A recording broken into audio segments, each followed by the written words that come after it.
Muy bien, entonces si gusta, comenzamos. Sí, doctor, por favor. Muy bien, bueno, mucho gusto a todos. Mi nombre es Cristian Juárez, yo soy cardiólogo clínico y actualmente estoy realizando un fellow en ecocardiografía y hoy vamos a discutir un tema de electrocardiograma dirigido para internistas, por lo cual no me voy a detener tanto en temas que ya hemos visto desde la Escuela de Medicina, siendo un tema tan extenso, ¿verdad? Salvo ciertas cosas muy puntuales. Es un poquito de lo que vamos a hablar durante la sesión de hoy, la definición de un vector, las derivaciones, ya aplicado a reconocer ritmo sinusal, bloqueos, taquicardias de QRS estrecho y de QRS ancho, para ciertos patrones específicos de cardiopatía isquémica y también algunos hallazgos que podemos encontrar en pericarditis. Muy bien, esta es una de las pocas diapositivas que voy a hablar con ustedes de teoría así tal cual.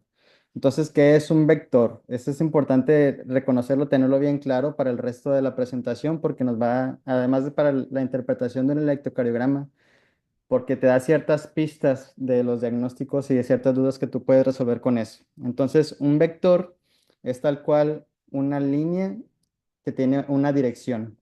En este caso, lo que representa es una despolarización. ¿Despolarización de qué? Pues de la aurícula, del ventrículo, puede ser incluso repolarización ventricular representado por la onda T. ¿Y cómo lo vamos a nosotros a poder medir o representar ese vector, por ejemplo, de despolarización ventricular? Nosotros utilizamos derivaciones. Sabemos que el electrocardiograma convencional consta de 12 derivaciones y una derivación tiene a su vez un polo negativo y un polo positivo. Si nosotros en esta derivación digamos que aquí lo representan como derivación de uno, el vector se dirige hacia el polo positivo, que es este ejemplo, lo que vamos a ver representado en el electrocardiograma es una deflexión positiva. ¿Ok? Pudiera ser una onda P, una onda T, etcétera. Si por el contrario, en esta misma derivación, derivación 1, polo negativo y polo positivo, el vector se aleja de lo positivo, o sea, se dirige hacia lo negativo, ¿cómo se va a representar en un electrocardiograma? Pues con una derivación negativa, o sea, lo opuesto, ¿verdad? Que eso lo podemos ver en QRS y en ciertas alteraciones ya estructurales.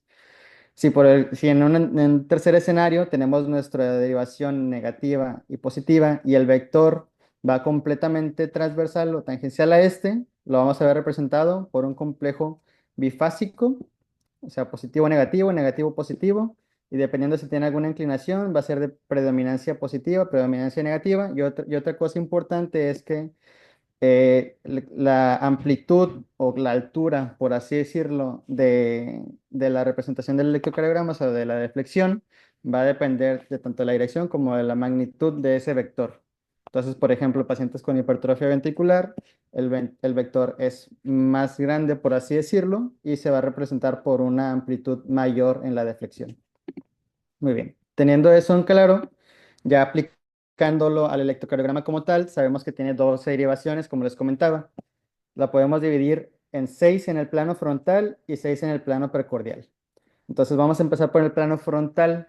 El plano frontal se compone por las derivaciones que se conectan a las extremidades. Brazo derecho, brazo izquierdo, extremidad inferior izquierda y extremidad inferior derecha que funciona como tierra, por así decirlo. Y eso nos va a dar 6 derivaciones. D1 que va de derecha a izquierda, negativo, positivo. Y si lo vemos en esto todo sumado, son representaciones de diferentes ángulos. Es que se pone junto con en el triángulo de Einthoven. Entonces, de derecha a izquierda es de uno y es 0 grados porque está completamente horizontal. El que es perpendicular a ese es AVF de negativo a positivo, que es a 90 grados. D3 de negativo a positivo hacia abajo a 60 grados. Un poquito opuesto es D3 de negativo a positivo también hacia abajo a 120 grados.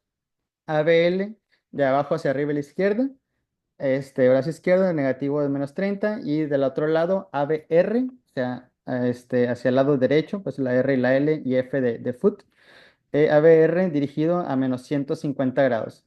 ¿Para qué nos sirve esto? Para como les comentaba, tener ciertas derivaciones para poder orientar mejor nuestro vector.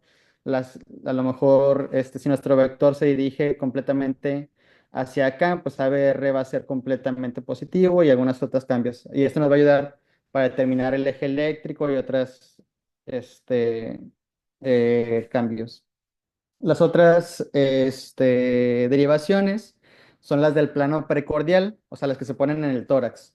Esta es la representación de cómo se ubican, cuarto espacio intercostal, parasternal derecho, izquierdo y luego en todo el trayecto hacia la línea axilar. Y esto es una representación de cómo lo veríamos como si fuera un corte de tomografía, por así decirlo, de arriba hacia abajo, viendo posterior y anterior. Derivación B1, esto lo que me interesa es que se ubiquen más o menos en qué ve cada derivación, que eso los puede ubicar mucho, por ejemplo, cardiopatía isquémica y ciertas patologías. Entonces, B1 y B2, si vemos en esta representación, ve un poco el ventrículo derecho y la porción septal del ventrículo izquierdo, ¿ok? B3, B4, ve la pared anterior del ventrículo izquierdo y B5 y B6 ve la pared lateral del ventrículo izquierdo.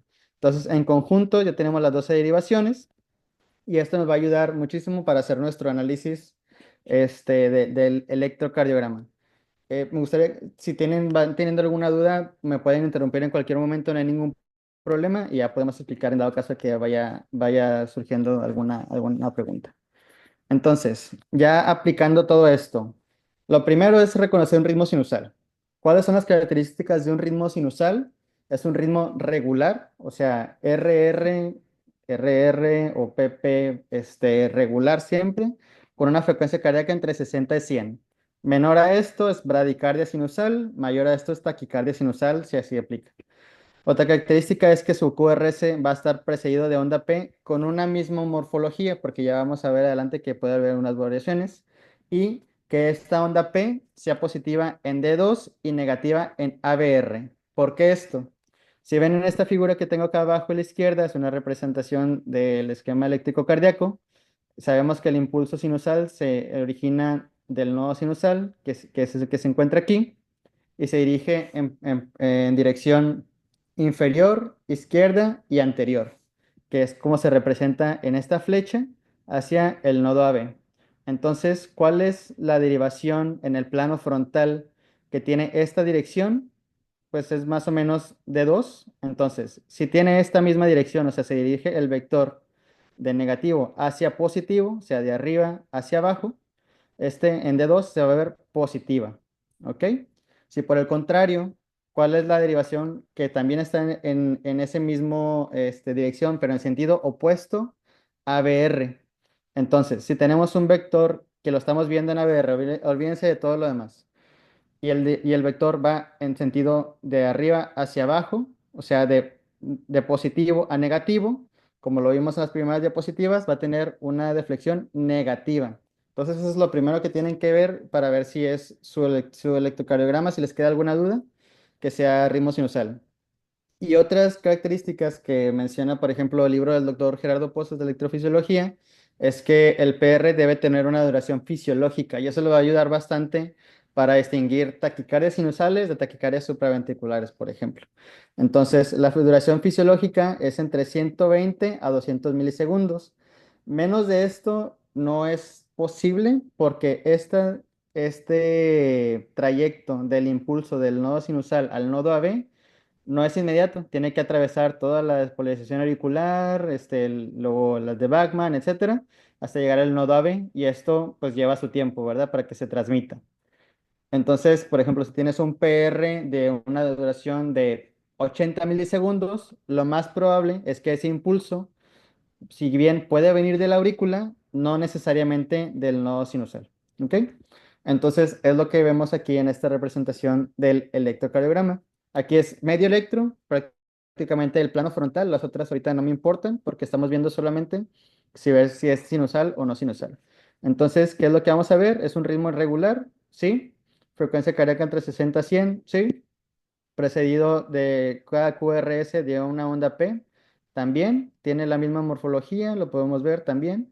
Y el PR es una duración fisiológica. Aquí son como 140, 160 milisegundos. Recordemos que cada cuadro pequeño son 40 milisegundos. Entonces aquí ya tenemos todos los checks y podemos decir que esto es un ritmo sinusal. Entonces, vamos a pasar a otra parte. Si alguien quiere participar, se los agradecería para ver, digo, yo les voy a ir ayudando a todo esto, a ver si alguien pudiera, tomando en cuenta estos parámetros que ya hablamos, ver si consideran que esto pudiera ser un ritmo sinusal y ya yo les iré explicando más o menos, cómo va esa parte. Entonces, no sé si alguien quiere participar. Lo primero es ver si el ritmo es regular con una frecuencia cardíaca entre 60 a 100. ¿Es regular? Si vemos RRs, entre estos, pues son regulares, entonces palomita. ¿Alguien que quiera continuar con este análisis?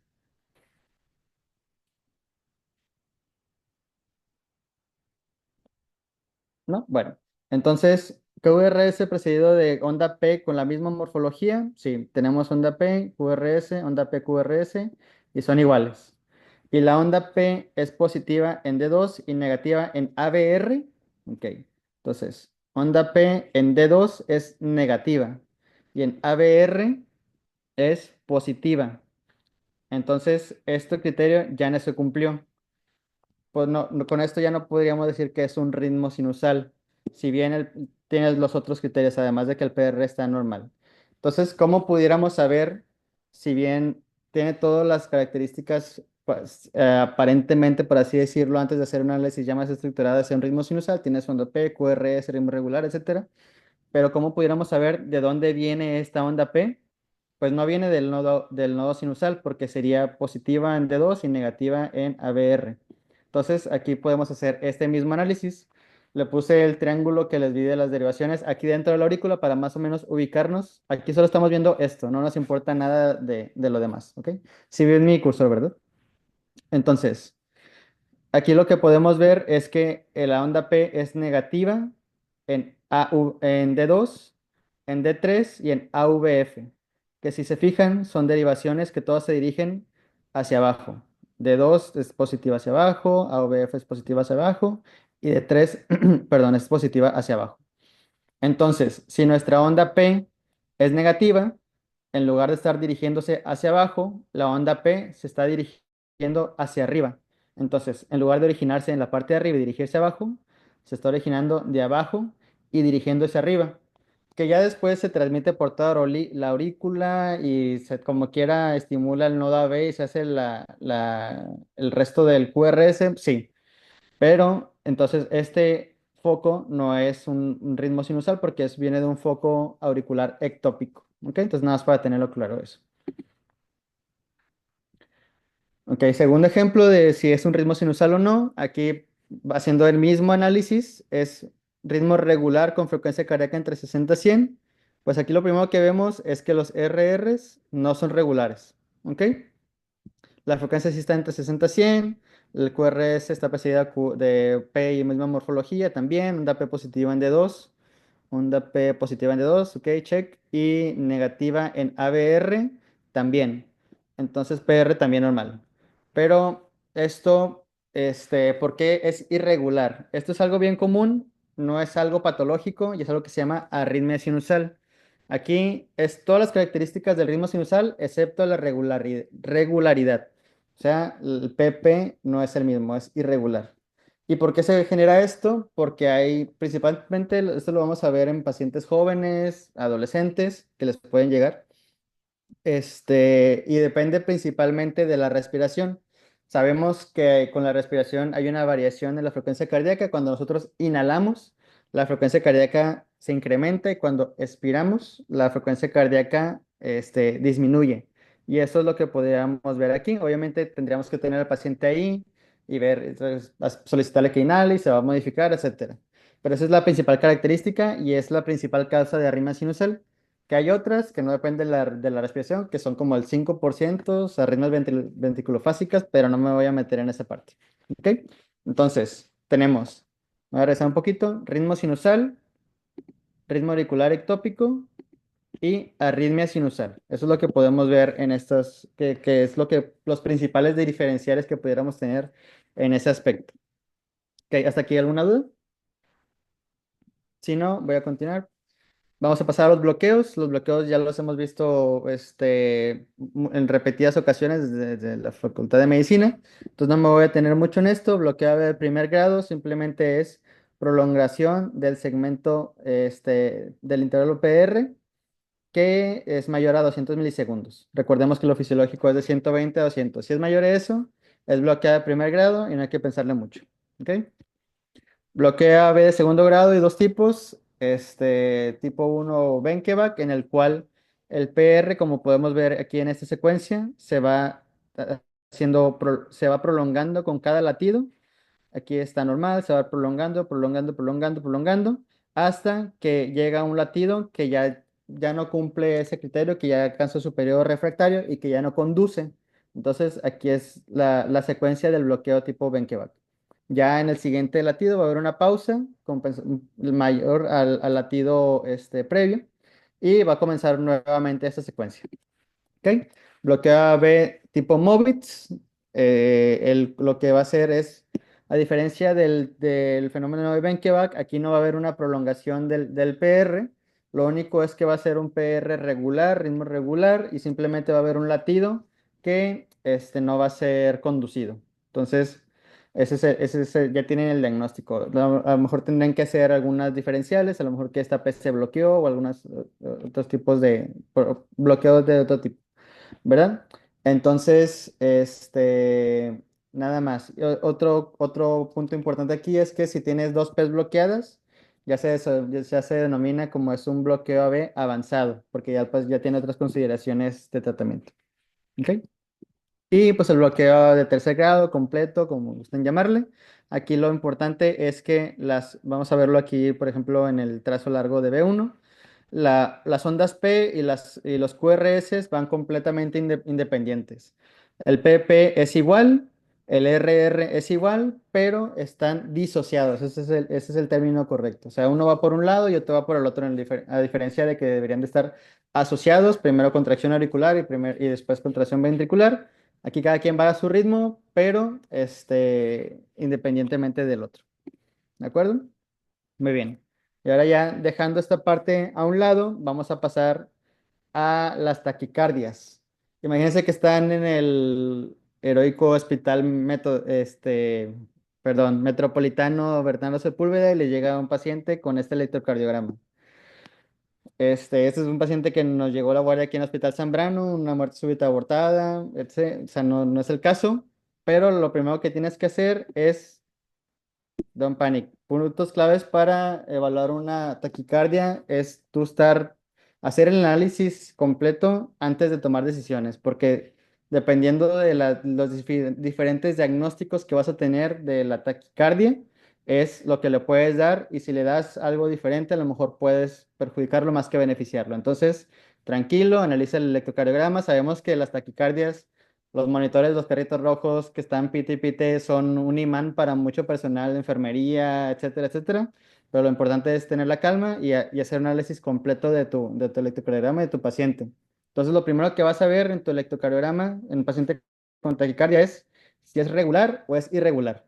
Entonces, yo les recomiendo, no sé si alguno ya tenga, conseguirse un compás y con este nada más lo pones en un RR y te vas al otro y lo ves que esté todo regular, ¿verdad?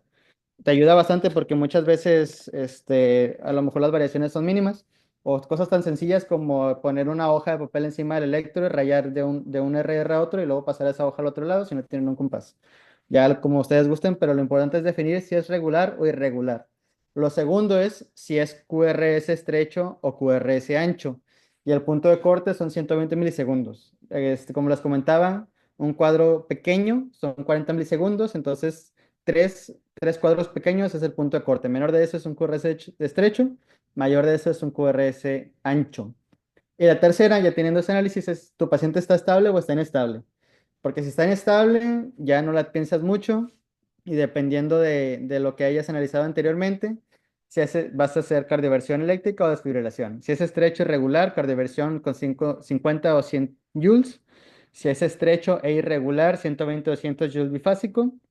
Si es ancho regular, 100 joules cardioversión.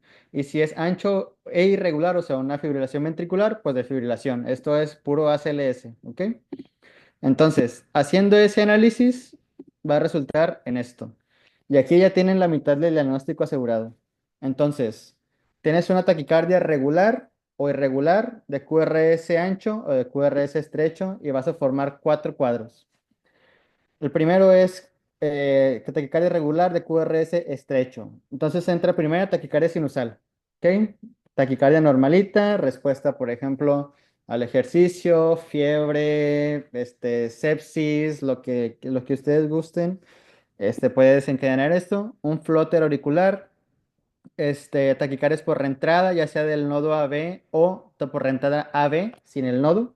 Taquicardias auriculares o taquicardias del nodo, taquicardias ectópicas del nodo. Si son irregulares, pues ya todos sabemos, fibrilación auricular es lo primero que te brinca. Flóter auricular, con taquicardia variable por un bloqueo AB, que es otro diagnóstico un poquito más difícil de hacer, y taquicardia multifocal auricular, o sea, pero en una TAM.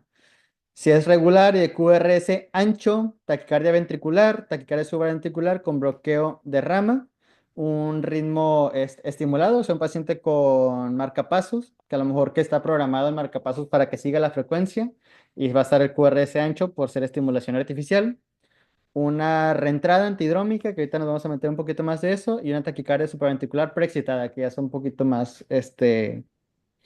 detallado el análisis.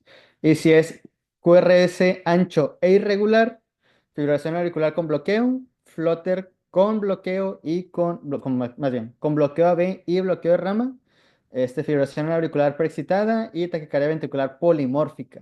¿Ok? Pero esa es la diferencia entre irregular y monomórfica y polimórfica. ¿Ok? Entonces, conforme se va haciendo más irregular y más ancho, van viendo que se va haciendo más difícil el diagnóstico, pero pues lo principal y las que más le va a tocar son taquicardias de QRS estrecho, afortunadamente.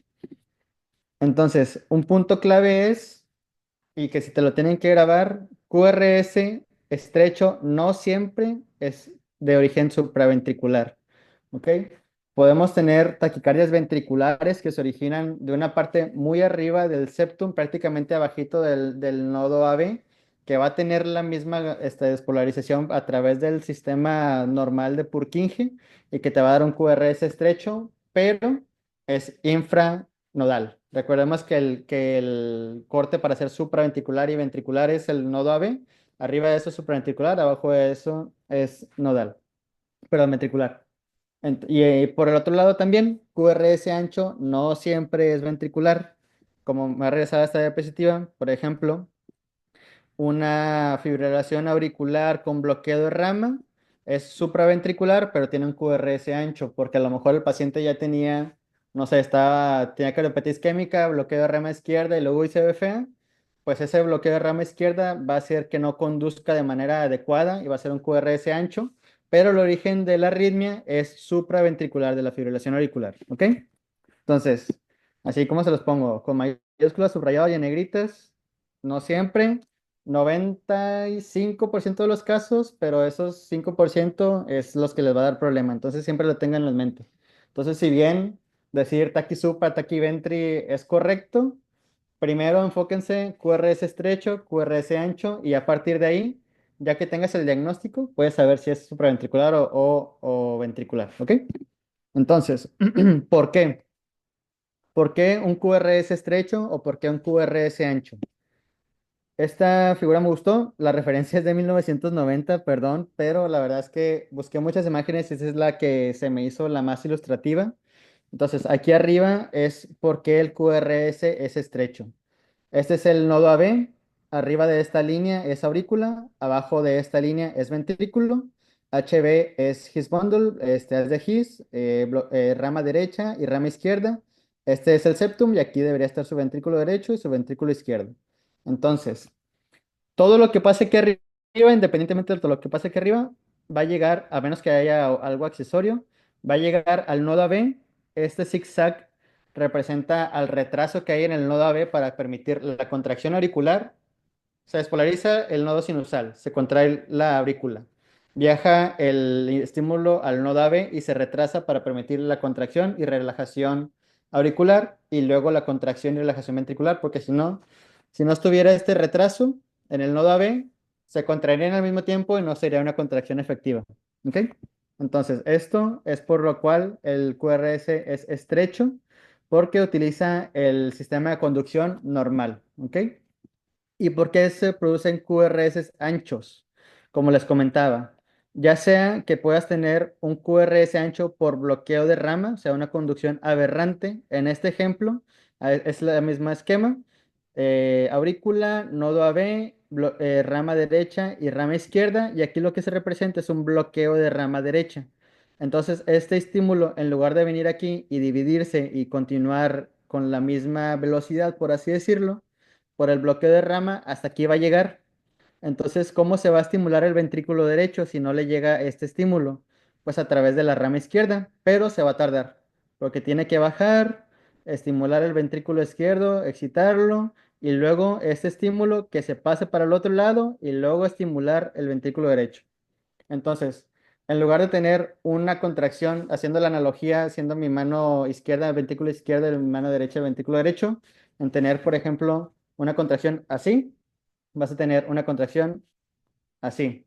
¿Ok? Entonces, tu QRS, en lugar de ser estrecho, más rápido, vas a tener una duración mayor porque se va a contraer primero una parte y luego otra parte. En este caso, bloqueo de rama derecha, se estimula y se contrae primero ventrículo izquierdo y luego por la frente de onda se estimula y se contrae el ventrículo derecho. O sea, tienes una doble contracción, por así decirlo, lo cual, en lugar de ser sincronizada, va a tener una mayor duración. Entonces, este es el segundo ejemplo. Y luego, ¿por qué puedes tener QRS ancho por preexcitación? ¿Qué es una preexcitación? Es la existencia de una vía accesoria, accessory pathway, que está representada por esta figura. Entonces, aquí, por ejemplo, si produce la estimulación auricular y debería de venir aquí al nodo AB y tener su retraso fisiológico y luego la estimulación. Pero ¿qué pasa si hay un cable que va de la aurícula al ventrículo sin tener que pasar por ese retraso? Pues ya va a llegar primero, se lo va a brincar. Entonces se va a estimular, va a pasar y va a estimular aquí. Se ve mucho en las presentaciones, por ejemplo, Wolf Parkinson White. Hay un anómalo en la porción lateral, se llama As de Kent. Entonces se estimula, se contrae el ventrículo izquierdo, inmediatamente se contrae retrógrado el nodo AB y el ventrículo derecho. ¿Ok? Por esta representación. Entonces es más o menos esto, pero en lugar de estar bloqueado acá, simplemente llega por el otro lado. ¿Ok? Y el último es porque un QRS ancho, una taquicardia ventricular, pues en lugar de tener un foco sinusal que esté dando la despolarización y luego toda la secuencia, pues tenemos un foco ventricular que es más rápido que el auricular y que pues prácticamente le está ganando por velocidad, se está estimulando primero y va a estar mandando electricidad y contrayendo a todo el corazón antes. Entonces aquí lo que se representa es en el ventrículo izquierdo está esta despolarización y hace ventrículo izquierdo y la misma secuencia que por ejemplo en esta, simplemente que se está originando en lugar de arriba y pasa por acá, se origina directamente en el ventrículo. ¿Ok? ¿Alguna duda hasta ahorita? ¿No? Perfecto. Entonces, vamos a empezar por taquicardias de QRS estrecho. ¿Y por qué se producen? Estos son los principales mecanismos. Hay más, pero esos son los principales. Entonces, incremento de automatismo. Sabemos que el nodo sinusal es el marcapasos natural del corazón, pero si por ejemplo en la porción inferior, como vimos en el ejemplo del foco ectópico, en la porción de abajo de la aurícula, en lugar de arriba, hay unas células que las agarró por despolarizarse más rápido. Y si el nodo sinusal se está despolarizando, por ejemplo, a 80 en este paciente, el foco ectópico está a 120, pues el de 120 va a ganar.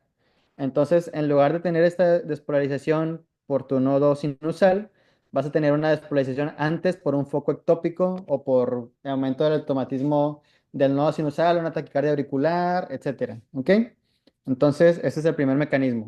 El segundo es actividad desencadenada o también conocido como post-despolarización. Esto ya es un poquito más teórico en el sentido de que tú tienes tu potencial de acción y si existe alguna fluctuación en tu potencial de membrana, por ejemplo, en lugar de que baje completamente algún canal que esté aquí actuando, se queda abierto o se vuelve a abrir otro, se produce una deflexión positiva o una activación del potencial de acción. Esto puede perpetuarse y generar más despolarizaciones y hacer, por ejemplo, en lugar de ser un latido, va a ser uno, 2, 3, 4, 5, 6 y luego ya se quita, ¿ok? Eso puede ser una taquicardia, es un mecanismo. Esos son postdespolarizaciones tempranas y también hay postdespolarizaciones tardías, que es el efecto de abajo. Entonces tú tienes tu potencial de acción normalito y ya cuando se va a terminar, en lugar de hacer ya la parte final, tienes una alteración en tu potencial que hace que se active nuevamente y en lugar de tener tu ciclo que debería caer por acá, pues se hace más rápido y eso hace que incremente la frecuencia cardíaca, lógicamente. Pero el más importante y a lo mejor el más difícil de entender es la reentrada. Entonces, este es el principal mecanismo por el cual se producen las taquicardias de QRS estrecho o taquicardias supraventriculares para fines prácticos. Y como es el principal, le dediqué otra diapositiva que es esta. ¿En qué consiste? Imagínense que en un paciente normal, en tu nodo AB tienes una vía de conducción que es de arriba abajo, etcétera, o sea, en un solo sentido, pues. Pero, por ejemplo, tú tienes un paciente X que en lugar de tener una sola vía, tiene dos. Y por pura estadística, una va a ser más rápida que la otra. Eso está, es como that's a given. Entonces, vas a tener una vía rápida y una vía lenta. En ritmo sinusal, lo que va a hacer es, vas a tener este es el nodo AB. Acá está tu aurícula, acá está tu ventrículo. Entonces, vas a tener tu despolarización del nodo sinusal, va a viajar por la aurícula, va a llegar a tu nodo AB y naturalmente va a viajar por la vía rápida, pues como su nombre lo dice. Entonces, pero también o sea, se va a bifurcar, por así decirlo, la vía rápida y la vía lenta. La vía rápida pues va a alcanzar a dar prácticamente toda la vuelta, en lo que la vía lenta apenas lleva como un tercio, pero aquí lo importante es que eventualmente estas dos vías, como están conectadas, van a chocar. Entonces viene uno a 200 kilómetros por hora y viene otro a 50, chocan de frente y se acaba el estímulo. Hasta ahí se acaba, no hay ningún problema. Sigues en ritmo sinusal, ya se acabó este estímulo, ya vas a seguir hacia el ventrículo y no hay ningún tema. Pero ¿cuál es el problema? Cuando en lugar de tener el ritmo, una despolarización de tu nodo sinusal, tienes una extrasístole auricular, o sea, un latido o un impulso eléctrico prematuro. Aquí, ¿qué es lo que va a pasar? Por definición, la vía lenta, o sea, esta, tiene un periodo refractario corto, o sea, puede agarrar estímulos más rápido. Si le cae uno cada segundo, los va a agarrar, en lugar de, por ejemplo, la vía rápida que las conduce más rápido, pero se tiene que recuperar más, tarda más en recuperarse. Entonces, por ejemplo, tarda 2 segundos en recuperarse. Entonces, tienes un estímulo cada segundo, y lo agarras en el periodo refractario, pues en lugar de venir para acá, se va a ir por la vía lenta. ¿Ok? Entonces, como que volviéndolo a reformular. Tienes tu impulso prematuro, o sea, tu extrasístole auricular, y lo agarraste en refractario a la vía rápida, ya no se condujo. Entonces, la vía lenta, que como tiene un periodo refractario más corto, esa sí se pudo conducir. Le dio la vuelta y normalmente aquí ya hubiera llegado la estimulación de la vía rápida, pero como la agarró en refractario, pues esta ya se perdió. Entonces, en lugar de detenerse aquí y chocar las dos, pues le siguió porque no encontró posición y le dio un círculo. Y esta de cuenta que aquí a la mitad se pasa el estímulo al ventrículo. Entonces aquí ya, pum, ya soltó un estímulo al ventrículo. Y le da otra vuelta y pum, soltó otro estímulo al ventrículo. Y le da otra vuelta y le da otro estímulo al ventrículo y le da otra vuelta, vuelta, vuelta, vuelta, vuelta, vuelta, vuelta, vuelta. Hasta, pues, obviamente que eso va a ser más rápido aquí mismo que esté dando vueltas en un espacio más pequeño a que esté viniendo del impulso. Entonces va a ser una frecuencia cardíaca mayor. ¿Ok? Entonces eso va a generar tu taquicardia, perdón. Eso que genera, por ejemplo, la clínica de que empieza rápido y se quita rápido. ¿Por qué empieza rápido? Porque se generó por un impulso, una extrasístole auricular. ¿Por qué se quita rápido? Porque en algún momento otro extrasístole u otro latido ya no lo va a agarrar en refractario y va a pasar esto. Va a venir la vía lenta, va a venir la vía rápida, van a chocar y ya, se acabó la taquicardia porque ya va a ser el impulso normal como este, ¿ok? ¿Sí quedó claro? ¿Dudas hasta aquí? Porque ese es un mecanismo es importante. ¿No? Ok, perfecto. Entonces, ya aplicándolo a enfermedades, taquicardias de QRS estrecho, ya viéndolo como de diagnóstico, una taquicardia supraventricular, la primera y la más común por mucho es la taquicardia por reentrada del nodo AB, taquicardia por reentrada intranodal, TRNAB o TRIN, como se conoce, ¿verdad? 50% de todas las taquicardias supraventriculares paroxísticas, esta es más común en mujeres y no requiere de cardiopatía estructural, por lo cual puede iniciar desde la adolescencia. Lo único que ocupa son dos vías como esto, ¿ok? Entonces, ¿qué es lo que va a generar? Taquicardias de QRS estrecho, porque va a utilizar el sistema de conducción normal del corazón. Va a ser una taquicardia regular, porque va a ser un ciclo que va a estar dando vuelta ahí mismo en el nodo AB y va a ser o sea, se va a estar perpetuando en lugar de venir de múltiples sitios. Y la frecuencia cardíaca lo maneja entre 150 a 250, pero para fines prácticos, lo más común es entre 180 y 200. El RP es importante. Nosotros habitualmente estamos más acostumbrados a analizar el PR, o sea, despolarización auricular a despolarización del nodo AB y ventricular, o sea, PR. Pero aquí el RP es importante, lo vamos a ver en la siguiente diapositiva. Ahorita se los explico. Y de inicio a fin súbito, como les comentaba, entonces va a estar dando vuelta aquí en esta diapositiva previa y de repente va a empezar por una extrasístole y a lo mejor en 5 segundos se va a quitar porque ya van a chocar los dos frente de onda y se va a acabar la taquicardia. ¿Ok? Entonces, regresando al RP. ¿Por qué es el RP y por qué es importante? Seguimos en taquicardia por entrada del nodo B, o sea, TRINOT o TRNAP, como les guste decir. Esta es la representación. La verdad es que esta revisión, se la recomiendo bastante. Es una revisión de taquicardias supraventriculares de llama del año pasado. Se enfoca en tres y te las describe a la perfección. Entonces, la primera de ellas es esta, por ejemplo. Tienes tu estímulo en el nodo AB, pero en el nodo sinusal, viaja hacia el nodo B, pasa lo que ya comentamos en diapositivas previas. Y aquí, por ejemplo, suelta el estímulo hacia el ventrículo, pero como está esta misma vía rápida que estaba conducida, a lo mejor cuando pase por aquí, la vía lenta puede agarrar, seguir dando vueltas, pero también regresarse por la vía rápida. Es una carretera que puede tener dos sentidos. Entonces, si están las plumas, por así decirlo de cierta manera abierta, el estímulo eléctrico le va a seguir independientemente de la dirección. Entonces, si va en esta dirección y aquí está abierta la compuerta, el estímulo va a regresarse del nodo AB al nodo sinusal, que es como se representa aquí. O sea, hacia el nodo AB y hacia, hacia el ventrículo, o sea, el sistema de conducción normal. Entonces, eso que va a generar una onda P retrógrada del nodo AB hacia la aurícula. ¿Ok? Habitualmente es anterógrada, o sea, de la aurícula hacia el nodo AB. Esto es un punto importante en esta taquicardia. Muchas veces puede ser no visible porque se encuentra dentro del QRS. Muchas veces lo vamos a ver inmediatamente después del QRS. Entonces vamos a tener un RP, o sea, un QRS, o sea, despolarización ventricular, y una onda P inmediatamente después de eso, o sea, invertida en lo que sería el sentido habitual, ¿verdad? Y esto como va de abajo hacia arriba, del nodo AB hacia la aurícula, va a ser negativa en derivaciones inferiores, recordando el plano frontal que tuvimos el ejemplo. Entonces, por ejemplo, D2, D3 y ABF que se dirigen hacia abajo, las van a ver esta onda P retrógrada negativa, porque esas van ese positivo hacia abajo y la onda P se dirige hacia arriba. Entonces se está alejando de lo positivo, se va a ver negativa. ¿Ok? Y ya esa es teoría, ahora sí aplicándola. Este es un paciente que tuvimos aquí en el hospital, que ya les estoy dando aquí el diagnóstico.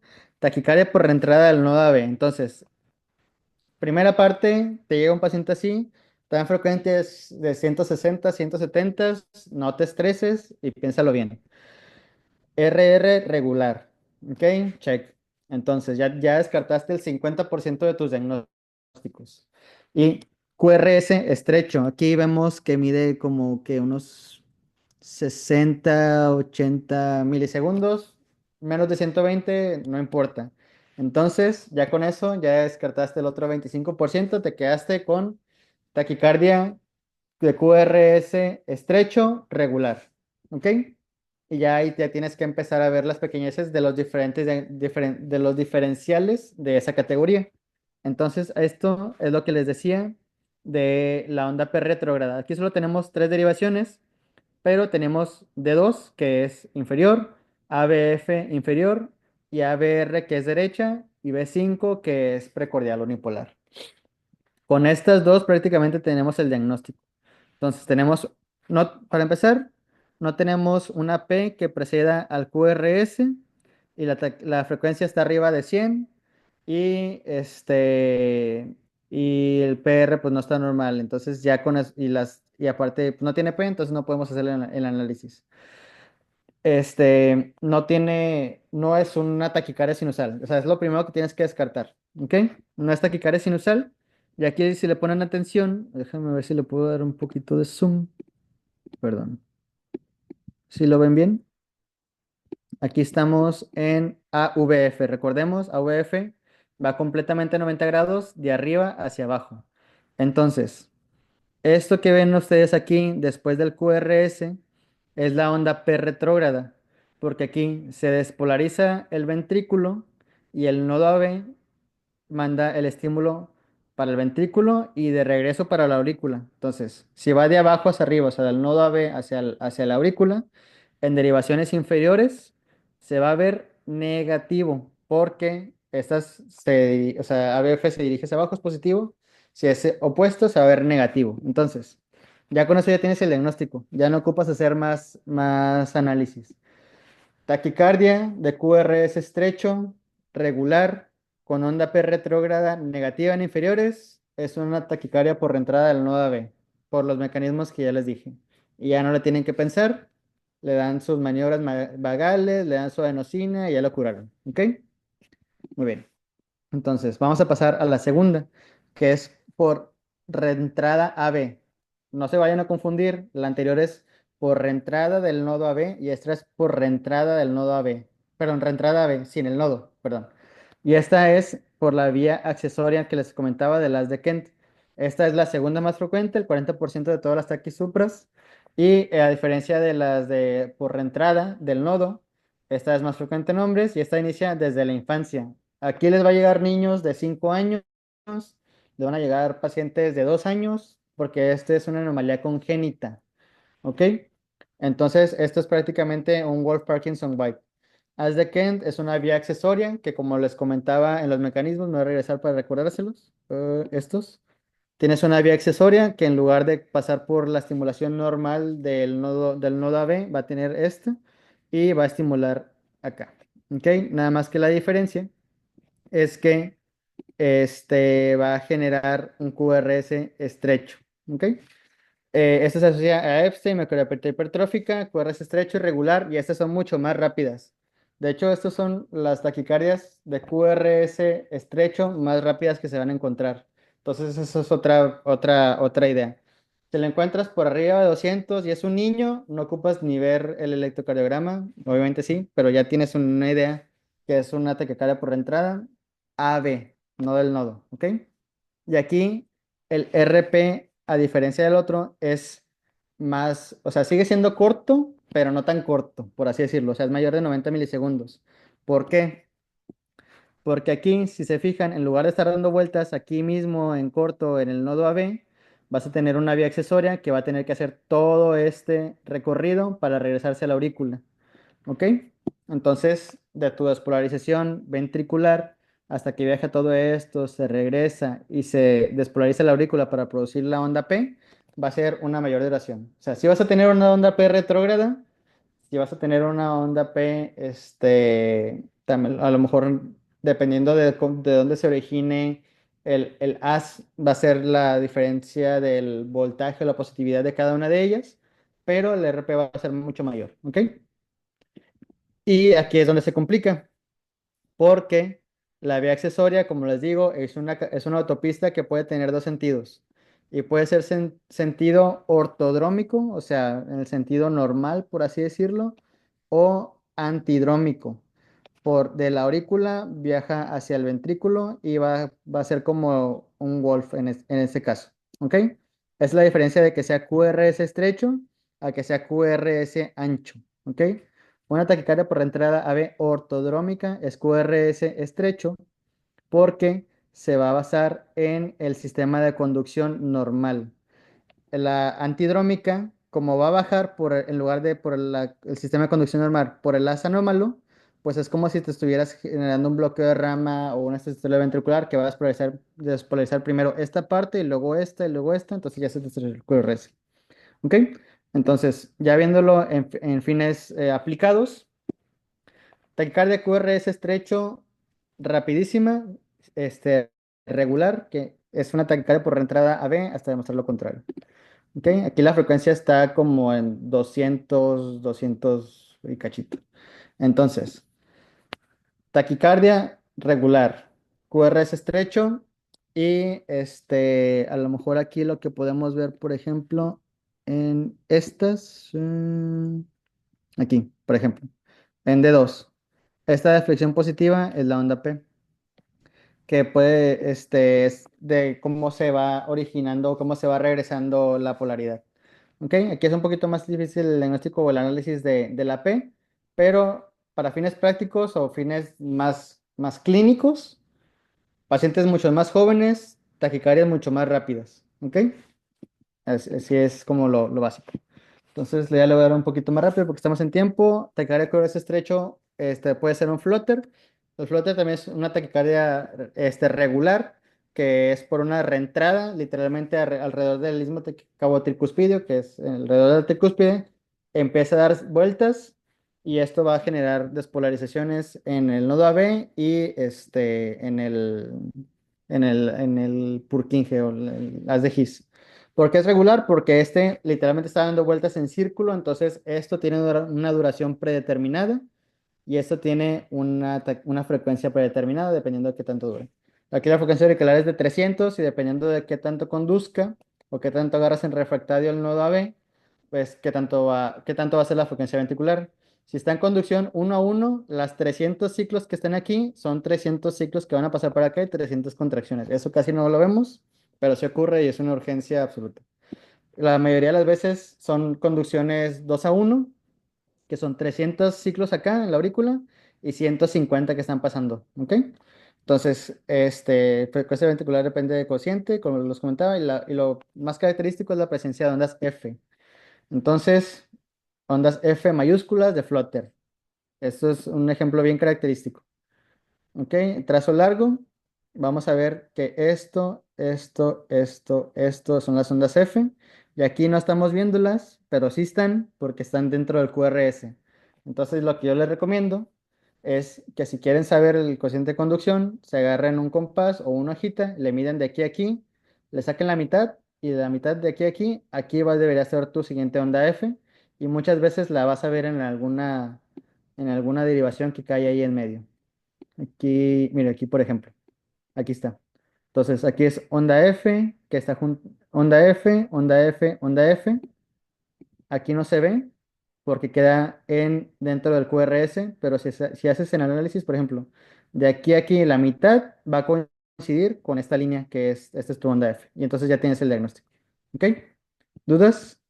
Y ya puedes hacer el análisis si es flutter típico, top flutter atípico, horario entorario, etcétera, pero eso ya ahorita no me voy a meter en eso por cuestión de tiempo. Taquicardia atrial o focal, esa diferencia de ser una despolarización del nodo sinusal, son despolarizaciones de cualquier otra parte de la aurícula que vaya más rápido. 5 a 2% de las taquicardias supraventriculares y se origina de un foco, pero diferente al sinusal. Y aquí la morfología de la P va a ser diferente a la P sinusal porque no se está originando del mismo sitio. Y si es negativa en ABL y en B1, se origina de la aurícula izquierda. Si es positiva en ABL y negativa en B1, se origina del lado derecho. QRS estrecho, regular, son rápidas y RP largo, y esas se inician gradualmente, a diferencia de los centros taquicárdias que empiezan súbitos. Este tiene uno que se llama fenómeno de calentamiento, que va literalmente el foco ectópico agarrando frecuencia, frecuencia, frecuencia, frecuencia, hasta que ya se alcanza la taquicardia. ¿Ok? Y eso es lo que vemos aquí. Entonces, Aquí, ¿cómo vamos a hacer la diferencia, por ejemplo, con una taquicardia sinusal? Primer punto, el PR no es fisiológico, está muy cortito. Estos son 80 milisegundos y eso significa que no se está originando del nodo sinusal y viajando por toda la aurícula hacia el nodo AB, sino que se está originando de una parte que está más cerca del nodo AB, entonces el PR es más corto porque no tiene que viajar tanta distancia, por así decirlo. ¿Ok? Entonces, si tiene onda PR corto y va a ser de QRS estrecho. ¿Ok? Regular, misma morfología, etc., lo que ya hemos mencionado. ¿Cuál es la diferencia con una taquicardia multifocal? Aquí va a ser irregular, porque a diferencia de la taquicardia atrial focal, aquí va a ser de diferentes focos, como su nombre lo dice. Entonces se puede originar una taquicardia en la aurícula izquierda, la parte inferior, otra en la aurícula izquierda, parte superior, otra en la aurícula derecha, parte lateral, etc. Entonces todos esos focos van a estar tirando estímulos y despolarizando a diferentes frecuencias y generando diferentes estímulos a diferentes regularidades. Entonces, para hacer el diagnóstico de taquicardia atrial multifocal, está sencillo.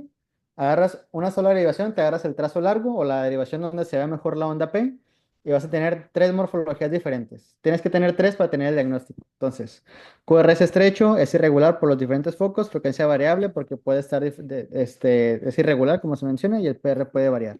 ¿Qué es esto? Aquí vemos en el trazo largo una onda P picuda, una onda P de menor voltaje, una onda P picuda y acá tenemos una onda P invertida. Entonces ya tenemos una, dos, tres morfologías diferentes en una taquicardia QRS estrecho irregular, taquicardia atrial multifocal. ¿Ok? Muy bien. Y FA. FA es la más común de las irregulares, con la edad ya la gente de 70 años en adelante ya gran parte de la población la padece y son en lugar del flutter, que es una reentrada que se origina principalmente del lado derecho, aquí se origina principalmente del lado izquierdo, alrededor de las venas pulmonares, por micro reentradas. Entonces, como son muchas micro reentradas, es como si fueran muchos focos, por eso es irregular. Y como no se produce una despolarización tal cual de la aurícula, no hay onda P, solo las ondas F minúsculas. La frecuencia auricular entre 400 y 600, y ya dependiendo de cómo se conduzca acá, va a ser la frecuencia ventricular. Entonces, ¿cómo vamos a identificar la FA? Taquicardia de QRS estrecho, irregular. Si se agarran eso, las probabilidades de que sea FA son muy altas.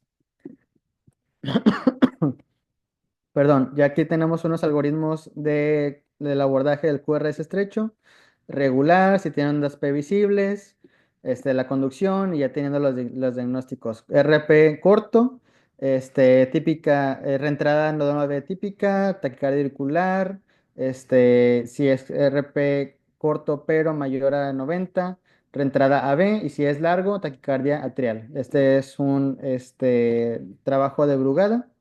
Y también algo que nos da información es la respuesta, por ejemplo, a la adenosina. En particular, si no le hace nada, ya puedes descartar estos, porque estos dependen del nodo AB, que es donde actúa la adenosina. Entonces, si le hace adenosina y no se le quita, puedes prácticamente descartar estas y te quedas con estas. ¿Ok? Si baja y vuelve a subir, puede ser taquicardia sinusal, taquicardia focal, taquicardia de la unión, etcétera. ¿Ok? Ahora QRS ancho, rapidito. Para que sea QRS ancho, tienes que tener disociación. Si tiene disociación, es taquicardia ventricular. O sea, como si fuera, bueno, no. Si tienes tu aurícula en un periodo regular, pero tu QRS va independiente de ese, pero también regular, ese es taquicardia ventricular y ese ya está ancho. ¿Ok? Y hay algoritmos. Y la duración del QRS. Si es mayor a 160, casi siempre va a ser ventricular.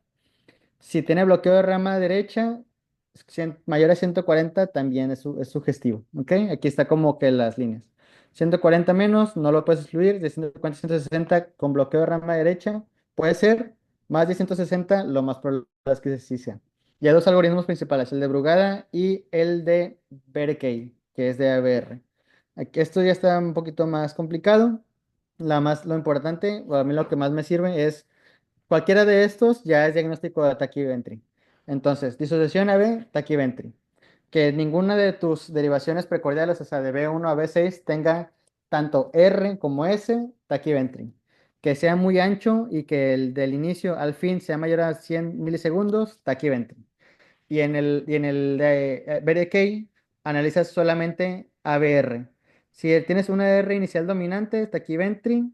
Si te dura mucho, más de 40 milisegundos, taquiventri, etcétera, ¿verdad? Y ese es diagnóstico. Pues aquí podemos ver claramente taquicardia de QRS ancho, regular, muy ancho, taquicardia ventricular. ¿Ok? Cardiopatía isquémica, no me quiero meter a diagnosticarlo, simplemente a reconocer estos tres patrones que no se les puede pasar, porque si bien no es un infarto con elevación, son prácticamente equivalentes, porque hablan de una estenosis crítica proximal de la descendente anterior y son patrones de Wellens patrón A y B, que es una onda T bifásica como lo podemos ver aquí, es un electroreal, una onda T o sea, elevada y luego negativa. Esta es solo la onda T patrona y un Wellens patrón B. Van a haber ondas T profundas en las derivaciones precordiales, principalmente de B2 a B3, pero puede ser desde B1 hasta B4. Y el patrón de Winter. Patrón de Winter es un infradesnivel ascendente del ST que termina con una T picuda. Si alguno de sus pacientes ven esto, aguas, porque es una descendente anterior que está prácticamente tapada. Ya estamos en tiempo, entonces prácticamente nada más quisiera pasarme a pericarditis, que es el último punto que quería tocar, porque es uno de los diferenciales y que más les va a generar dudas, sobre todo en el análisis del ST. Es un infarto, es una pericarditis, no tengo troponinas, no tengo eco, pues al electro. Entonces, de los datos más específicos de pericarditis es infradesnivel del segmento PR. ¿Ok? PR menor a la línea isodifásica. Si tienen eso, es muy probable que sea pocas cosas. De hecho, yo no recuerdo ninguna otra ahorita de primera intención, te lo generan. Y el supradesnivel es cóncavo, o sea, una cubetita. A diferencia de cardiopatía isquémica, ST, es convexo, o sea, para arriba. ¿Ok? Con eso ya tienen prácticamente las diferencias, además de la clínica, pacientes jóvenes, antecedentes de resfriado, etcétera. Y ya me pasé un minuto, pero ya terminamos. Muchas gracias por su atención. Estos son mis métodos de contacto, mi correo, mi Twitter, bueno, mi ex, y el ex de cardiología de TechSalud para que nos sigan. Y cualquier duda, sus RMAs todos tienen mi contacto y ahí con cualquier duda, con confianza en la guardia, me pueden mandar un mensajito y ya para resolverlos. No sé si queda alguna duda ahorita o si quieren hacer algún comentario. Muchas gracias.